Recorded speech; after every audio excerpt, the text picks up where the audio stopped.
Hey everyone, today I'm going to teach you how to change HubSpot colors in site settings. Without any further ado, let's get started. First, open your web browser and navigate to HubSpot.com. Once you're on the page, go ahead and log into your HubSpot account using your credentials. This will take you to your main dashboard where you can access all of HubSpot's features and settings. Once you're logged in and can see your dashboard, direct your attention to the left side of the screen. You'll see a vertical menu with several options listed there. Look for the option labeled Marketing and click on it. This will expand a submenu with additional options. From that submenu, click on Brand. This is where you'll be able to customize your brand elements, including the colors that will be used across your HubSpot content and site settings. Now that you're in the brand settings area, look for a section labeled Colors. Next to this section, you'll see an Add button. Go ahead and click on Add to begin adding your brand colors. This is an important step because these brand colors will automatically appear in all color pickers throughout HubSpot under a section called Brand Colors. They may also be used as default colors when you're setting up new content, which saves you time and ensures consistency across all your marketing materials. Additionally, these colors can be accessed through HubSpot's development tools if you're working on more advanced customization.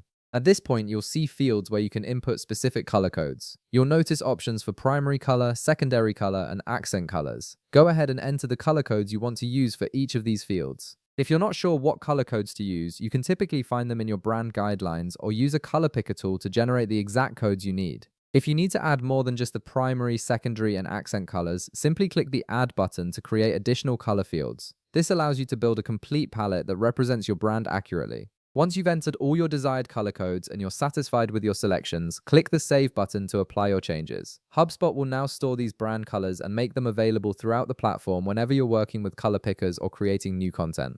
And that's it. You've successfully changed your HubSpot colors in site settings, and your brand colors are now ready to use across all your marketing materials. If this video helped you out, be sure to leave a like, subscribe, and I'll see you in the next one.